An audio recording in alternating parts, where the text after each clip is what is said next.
السلام علیکم دوستو، ایک بار جبرائیل علیہ السلام نبی کریم صلی اللہ علیہ وآلہ وسلم کے پاس آئے تو آپ صلی اللہ علیہ وآلہ وسلم نے دیکھا کہ جبرائیل علیہ السلام کچھ پریشان ہے۔ آپ صلی اللہ علیہ وآلہ وسلم نے فرمایا جبرائیل کیا معاملہ ہے کہ آج میں آپ کو غمزدہ دیکھ رہا ہوں؟ تو جبرائیل علیہ السلام نے عرض کی اے محبوب، کل میں اللہ پاک کے حکم سے جہنم کا نظارہ کر کے آیا ہوں، اس کو دیکھنے سے مجھ پہ غم کے آثار نمودار ہو رہے ہیں۔ نبی کریم صلی اللہ علیہ وسلم نے فرمایا کہ جبرائیل مجھے بھی جہنم کے حالات بتاؤ۔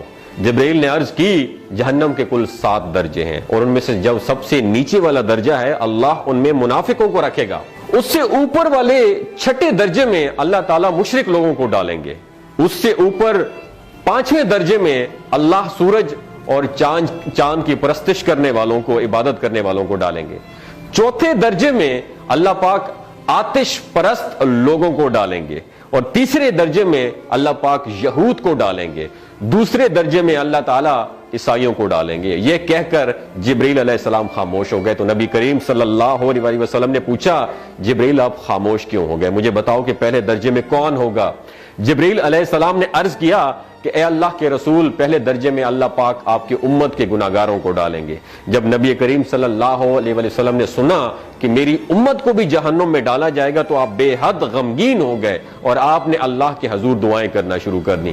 3 دن ایسے گزرے کہ اللہ کے محبوب مسجد میں نماز پڑھنے کے لیے تشریف لاتے، نماز پڑھ کر حجرے میں تشریف لے جاتے اور دروازہ بند کر کے اللہ کے حضور رو رو کر دعائیں فرماتے۔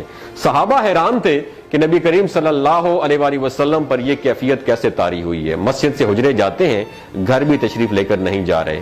جب 3را دن ہوا تو سیدنا ابو بکر صدیق رضی اللہ تعالیٰ عنہ سے رہا نہیں گیا، وہ دروازے پر آئے اور دستک دی اور سلام کیا لیکن سلام کا جواب نہیں آیا۔ آپ روتے ہوئے سیدنا عمر رضی اللہ تعالیٰ عنہ کے پاس آئے اور فرمایا کہ میں نے سلام کیا لیکن سلام کا جواب نہیں پایا، لہٰذا آپ جائیں، ہو سکتا ہے آپ کو سلام کا جواب مل جائے۔ آپ گئے تو آپ نے 3 مرتبہ سلام کیا لیکن سلام کا جواب نہ آیا۔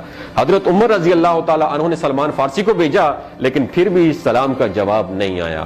حضرت سلمان فارسی نے واقعے کا تذکرہ حضرت علی رضی اللہ تعالیٰ عنہ سے فرمایا۔ انہوں نے سوچا کہ جب اتنے عظیم شخصیت کو سلام کا جواب نہیں ملا تو مجھے بھی خود نہیں جانا چاہیے، بلکہ مجھے ان کی نور نظر بیٹی حضرت فاطمہ رضی اللہ تعالیٰ عنہا انہیں اندر بھیجنا چاہیے۔ لہٰذا آپ نے حضرت فاطمہ رضی اللہ تعالیٰ عنہا کو سب احوال بتا دیا۔ آپ حجرے کے دروازے پر آئیں، ابا جان السلام علیکم۔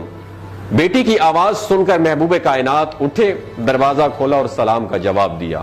ابا جان یہ آپ پر کیا کیفیت ہے کہ 3 دن سے آپ یہاں پہ تشریف فرما ہے؟ نبی کریم صلی اللہ علیہ وآلہ وسلم نے فرمایا کہ جبرائیل نے مجھے آگاہ کیا ہے کہ میری امت بھی جہنم میں جائے گی۔ فاطمہ بیٹی، مجھے اپنی امت کے گناہگاروں کا غم کھائے جا رہا ہے اور میں اپنے مالک سے دعائیں کر رہا ہوں کہ اللہ ان کو معاف کر دے اور جہنم سے بری کر دے۔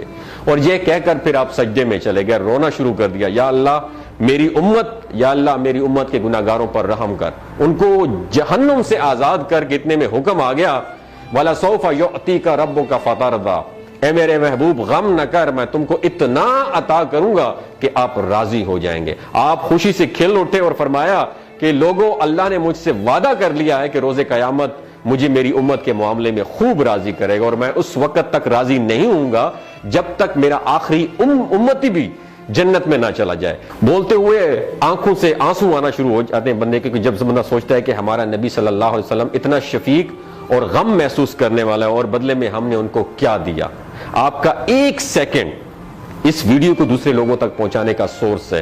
میری آپ سے عاجزانہ اپیل ہے کہ لا حاصل اور بے مقصد پوسٹیں ہم شیئر کرتے رہتے ہیں، لیکن آج اپنے نبی کی رحمت کا یہ پہلو کہیں ہم سے مس نہ ہو جائے۔ ایک شیئر کر کے اپنا حصہ ضرور ڈالیے گا، کیا پتا کون گناہگار پڑھ کر راہ راست پہ آ جائے اور دوسروں کو تھوڑی سی ہدایت مل جائے۔ کہنے کا مقصد یہ ہے کہ ایک نبی ہمارے لیے اتنا غم خوار ہے اور ہم یہاں بیٹھ کے اس کی امت کے اوپر اتنے مظالم ڈھائے جا رہے ہیں، ہمارے فلسطینی بھائیوں پہ اتنا ظلم کیا جا رہا ہے، لیکن ہم ٹس سے مس نہیں ہو جا رہے۔ آج ہمارے پاس اگر تلواریں ہوتی تو ہم تو بالکل سوچنا ہی ختم کر دیتے، لیکن آج ہمارے پاس میزائل ہیں، آج ہمارے پاس ایٹم بم ہے، لیکن پھر بھی ہم بے حس بنے ہوئے ہیں۔